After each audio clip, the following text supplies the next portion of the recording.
Elizabeth Taylor was a legendary Hollywood actress known for her stunning beauty, captivating performances, and tumultuous personal life. Born in London in 1932, Taylor moved to Los Angeles with her family at a young age and quickly rose to fame in the film industry. Throughout her career, she starred in over 50 films and won 2 Academy Awards for Best Actress. Taylor's magnetic presence on screen, including her depiction of Cleopatra, ensured that she became a household name and a beloved icon of the silver screen. In addition to her illustrious film career, Elizabeth was also known for her luxurious lifestyle, a good bunch of relationships, and her love of beautiful homes. Over the years, she owned several magnificent properties, including a sprawling estate in Bel Air, California, and a stunning villa in Puerto Vallarta, Mexico. But today, we are going to take you on the revert journey from the last home she possessed in Bel Air back to her childhood home, where the icon was born. How was it to be an iconic star and move from one house to another? What house was her favorite one? Where did she give birth to her son? And where did she have multiple parties hosted? If you are ready for this breathtaking journey, we are getting started right from 700 Nimes Road, 1981 to 2011. Bel Air Mansion. The 6-bedroom estate, which was previously the home of Nancy Sinatra, served as Taylor's primary residence from 1981 until her death in 2011. What was inside and outside the home? That was her best haven. Let's take a look. The Star of Cat on a hot tin roof and Who's Afraid of Virginia Woolf. Bought the property in the early 1980s, and Waldo Fernandez, a personal friend and interior designer, helped renovate it. The house was about family and fun, not celebrity and flashbulbs, even though its gardens were full of roses and its walls were covered in impressionist paintings. She liked a cozy life, friends and good food, and only for important events would dress her best attire and jewels to become an iconic Elizabeth Taylor. Her children with grandchildren were running and playing freely throughout the spacious rooms, just as a variety of dogs, cats, and birds were allowed free rein in the house. Blues and lavenders have filled almost every space, evoking Taylor's well-known violet eyes. And it was okay if that color scheme wasn't in vogue. Her private world could reflect only her senses, authentic, unapologetic, and full of passion. The living room. In a corner of the living room are a Frans Hals picture, a print by David Hockney, and an Andy Warhol silkscreen.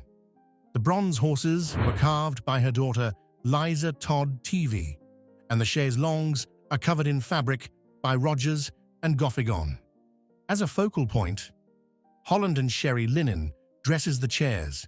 The curtains are a Le Gracieux print, and the table in the foreground is by Émile Gallet.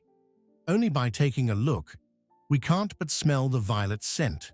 The room is decorated with more paintings, a larger landscape by Camille Pissarro, and a smaller one by Vincent van Gogh above it. The sofas are covered in a mohair velvet by Thomas Lavin.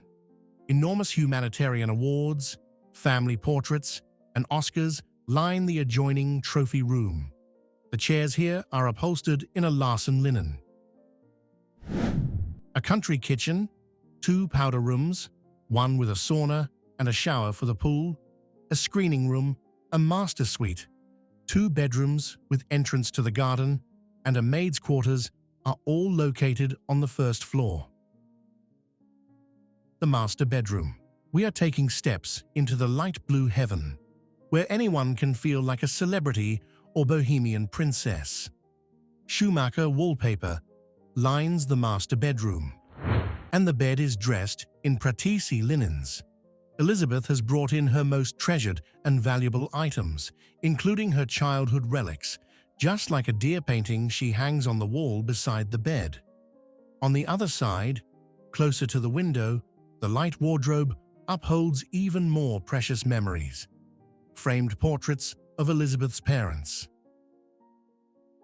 Right in front of the window, the lavender smell gets heavier as the light violet corner is dedicated to a flower theme. Venison floral chairs greet Elizabeth whenever she wants to have a silent reading time or simply enjoy the moment. A wooden table is designed by Émile Galli. More framed photos and crystal bottles are taking our attention. Just a few steps, and we are caught in the dressing room with cravat-embroidered silk wall and blue lavender fluffy carpet. The sketches seen on the wall are Irene Sharaff's costume designs for the 1968 Burton Taylor film Dr. Faustus, but her dressing table is nothing short of a fashion haven. Besides a large collection of makeup items and perfumes, a good dozens of photos and flower vases fill the air with love and compassion. Outside, the house is even more splendid, as the lush greenery and trimmed trees create a place for seclusion with nature. The property was landscaped by Campion Walker Garden Design, with climbing rose Cecile Brunner, trained over an arbor, and pink cestrum, and gold breath of heaven planted around the bench. A teak table and chairs are sheltered in a thicket of giant timber bamboo.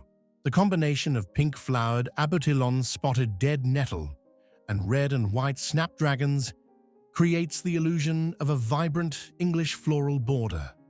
A verdant walkway leads to the koi pond, surrounded by trees. Christopher Taylor, her nephew, created the unique shell-shaped fountain with surrounding chairs and tiled the pool. Just over 10 years after her death, the iconic home was sold for $11 million in an off-market deal. The property now belongs to Adi Tavangarian, the real estate developer who's made a name for himself designing luxurious mansions, including Jackie Collins' David Hockney-inspired estate. We can only imagine Tavangarian's vision for Elizabeth Taylor's legendary estate, but it's likely that the 1.27-acre property will undergo a dramatic transformation. The current modest 7,000-square-foot home may soon be expanded into something more befitting of a $50+ million price tag, aligning it with the grandeur of Bel Air's surrounding mansions. However, this could come at a significant cost.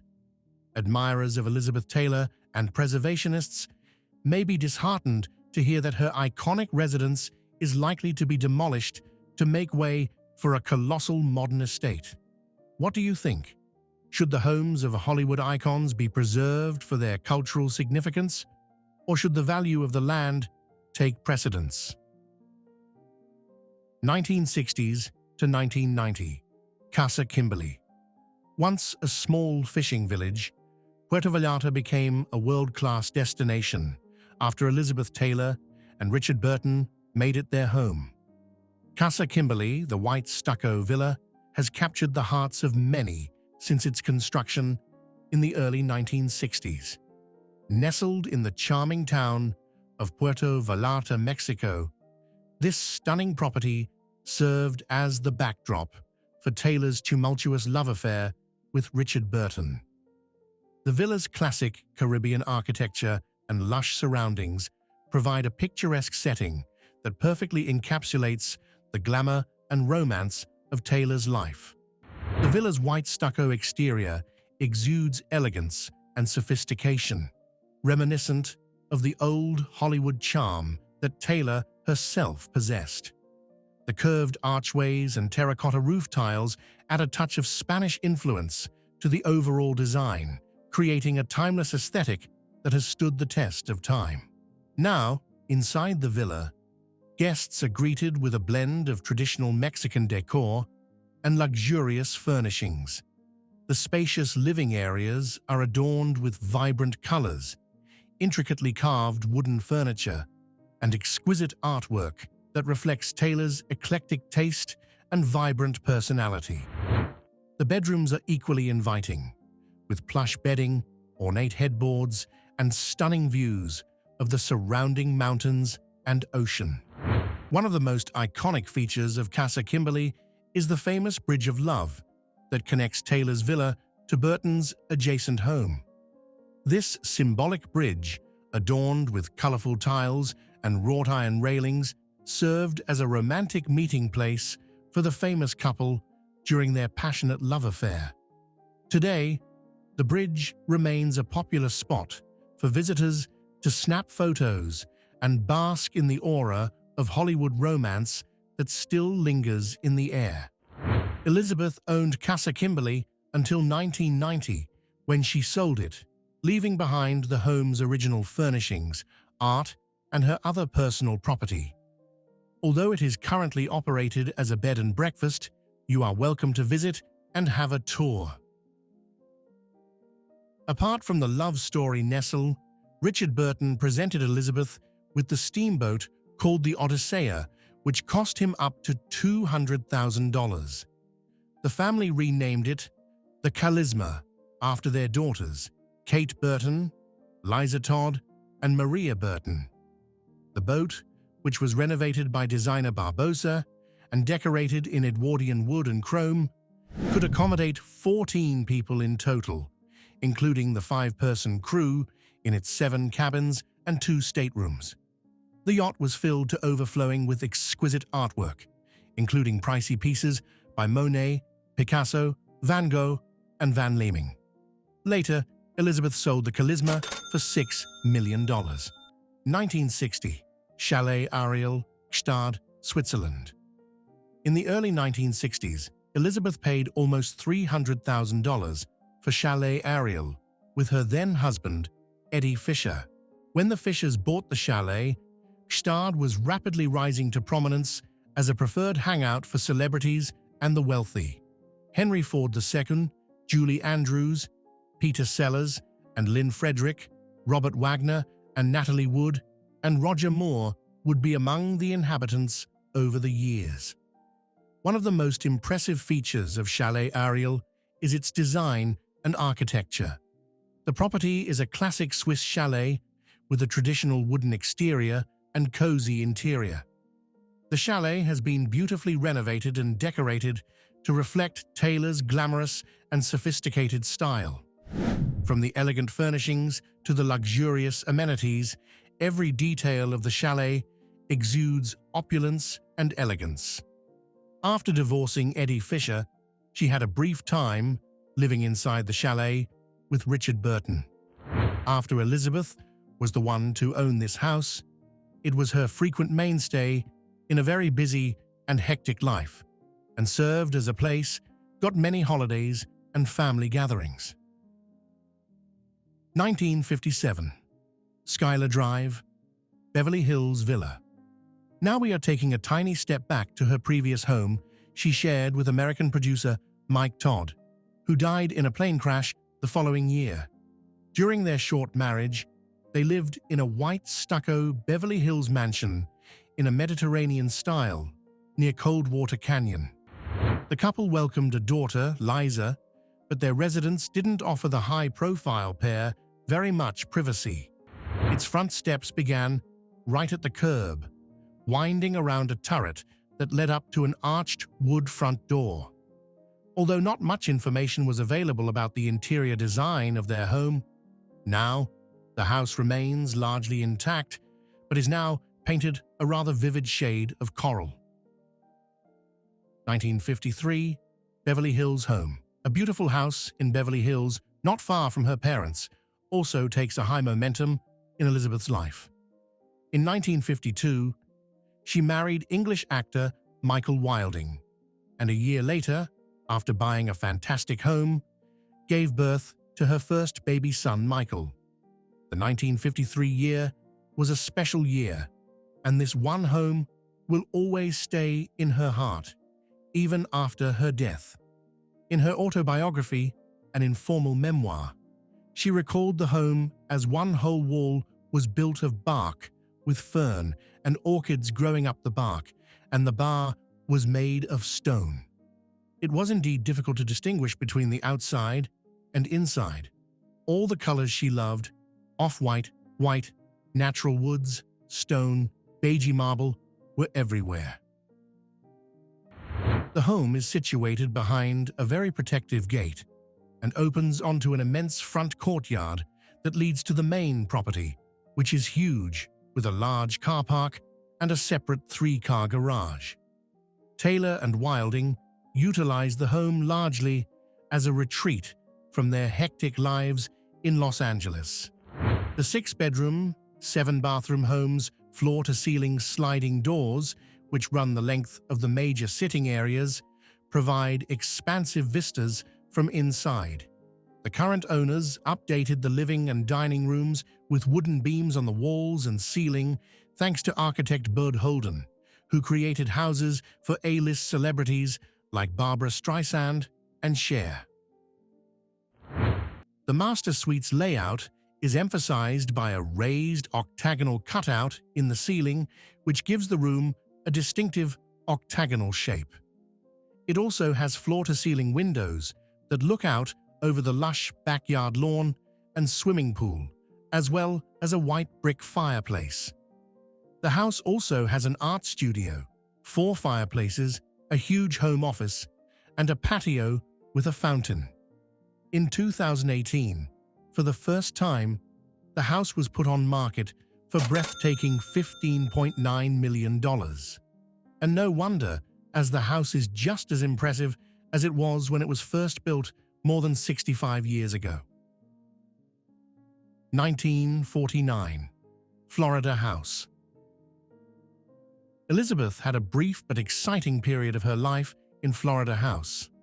A year before her first marriage, Taylor was engaged to William D.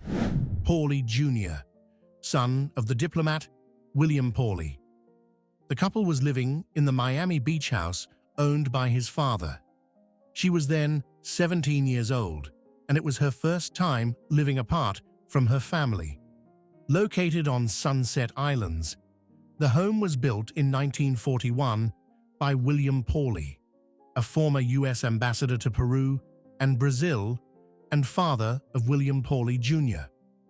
According to the listing, the house boasts 9 bathrooms with white Carrara marble, an eat-in chef's kitchen, a family area with vaulted ceilings, and 7 bedrooms with terrazzo and wide plank oak wood flooring. According to the description, the expansive property also includes a guest cottage with 1 bedroom, 1 bathroom, and its own terrace, a gym, a heated saltwater pool, and a private dock. Despite the glitz and glamour of their Florida house, the couple quickly split, and the iconic house now makes waves on the real estate market with the recent price up to $19.95 million. 1939. Taylor Family Home in Beverly Hills. Here is the first home in the USA Taylors lived in. A low building in the Spanish style with pink stucco walls and red roof tiles was a sanctuary for Elizabeth to get started her American dream. The house had a huge round-arched window facing the road and a dusty front yard with an olive tree in it. The family's new home was built in 1929 and had 5 bedrooms. In rare photos, Elizabeth makes hamburgers in the home's kitchen with her mother, who was very involved in her daughter's career. Moreover, she was often seen playing with their home pets. She felt a deep connection. Taylor lived here with family for almost a decade until she married Conrad Nicky Hilton Jr., the Hilton Hotel's heir, in 1950. 1932. Childhood home in Hampstead. We are reaching the place where the star was born. And that's our final point. Elizabeth was born and spent her childhood in a beautiful home in the affluent neighborhood of Hampstead, London. Her mother performed on stage, while her father dealt in art. She was born a dual citizen because both of her parents were Americans, and the UK at the time granted automatic citizenship at birth. A family lived in the classic English brick house, full of warm memories. The 3-story, red brick, Georgian-style residence, designed by Matthew Dawson and was constructed in 1926. The house includes a huge kitchen breakfast area, 3 bathrooms, a sitting room, a living room, and even quarters for a staff. The home was originally owned by the acclaimed painter Augustus John, whose works remained on the walls when the Taylors moved in. Beautiful grounds surround the house.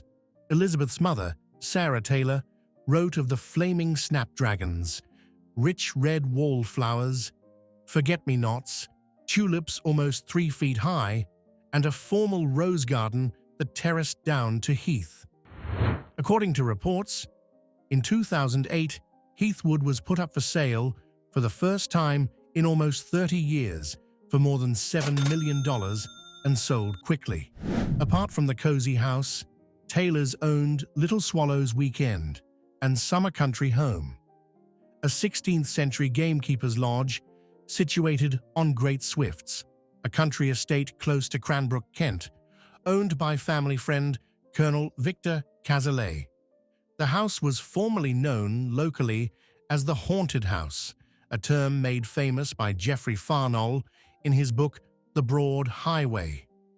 Later, Little Swallows was named after the family of swallows who lived outside Elizabeth's bedroom window. Isn't it romantic? Once she shared it was a little house out of a Walt Disney film, nestled against a lovely woods that was almost like a bird sanctuary. The Taylors added a bathroom and electricity to make the lodge more livable for a contemporary family. The expansive residence included 14 exquisitely proportioned rooms, each with elegant leaded casement windows and fireplaces to provide warmth. Antiques from auctions were used to adorn the rooms, and brass beds could be found in each bedroom. Elizabeth's father, Francis, also made a great exterior, where he created a lush, herbaceous English country garden. We truly believe the family knew how to entertain themselves. Now we finally finished the magnificent journey through Elizabeth's houses she lived in, held parties, gave birth to children, and enjoyed the golden era of cinematography. For Elizabeth Taylor, nothing was more important in her home than family, friends, warmth, and comfort, and maybe just a few boxes of diamonds. And what are your thoughts about the lifestyle of Elizabeth Taylor? Which house is your favorite one? We are grateful you reached the end of the video together with us. Write down your comments below and any ideas of houses you want us to introduce in detail. See you next time.